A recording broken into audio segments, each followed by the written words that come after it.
2020 Democrats are back on the campaign trail this weekend after the first round of highly anticipated and sometimes fiery presidential debates. And for 2020 hopeful Julián Castro, that means drawing attention to the crisis at the border after his breakout moment at the debate when he sparred with Beto O'Rourke on immigration. Joining me now from San Antonio is Democratic presidential candidate and former Housing Secretary Julián Castro. Sir, thanks for being with us. Great to be with you. So before we do get to immigration, I want to ask you about this historic meeting between President Trump and Kim Jong-un at the DMZ. Is this, in your view, a positive step? Well, look, I'm always for speaking to our adversaries, opening up diplomatic conversations.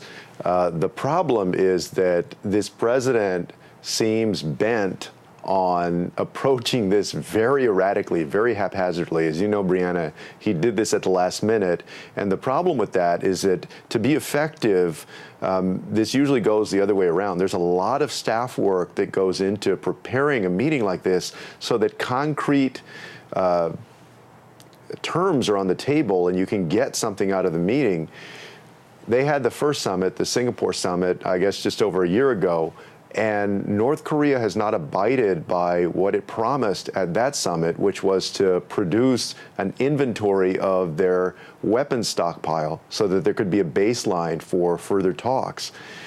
So I'm not quite sure why this president is so bent on elevating the profile of a dictator like Kim Jong-un when Kim Jong-un has not lived up to his promise from the first summit.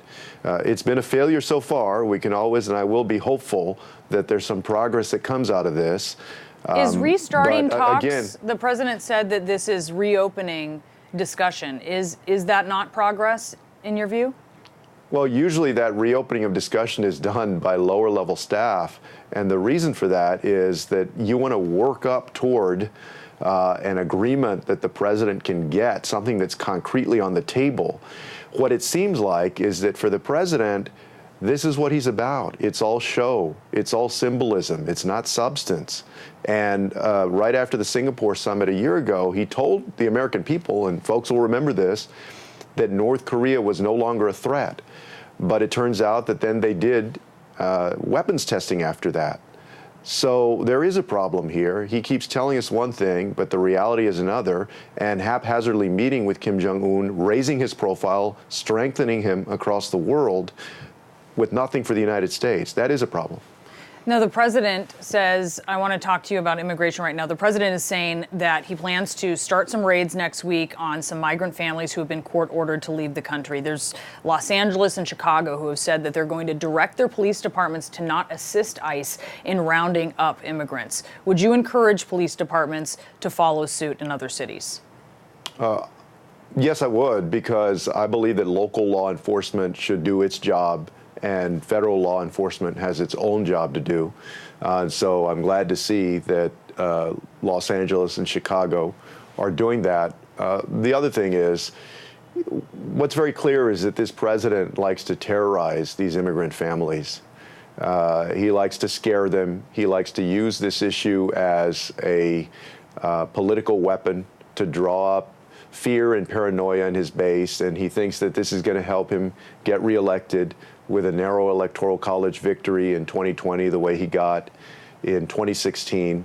And I draw a very, very straight line between these types of actions by the president, or at least the talk, the threat, and the proposal to have a citizenship question on the U.S. Census.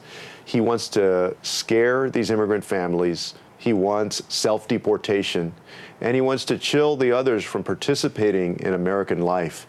The fact is that our immigrant community, whether documented or undocumented, add a lot to this country. They help us move forward. They don't deserve to be terrorized like this. And, you know, last time he all of a sudden said that he's going to postpone these raids. He talks so much, you don't know what to believe. And but I'm glad that Los Angeles and Chicago and other police departments are pushing back. There have been some just despicable online racist attacks on your fellow candidate, Senator Kamala Harris, including one that the president's son, Donald Trump Jr., retweeted. What is your reaction? that it's disgusting, that it has no place in our politics. And this is the game that these folks play. They put something out there. You notice what he did.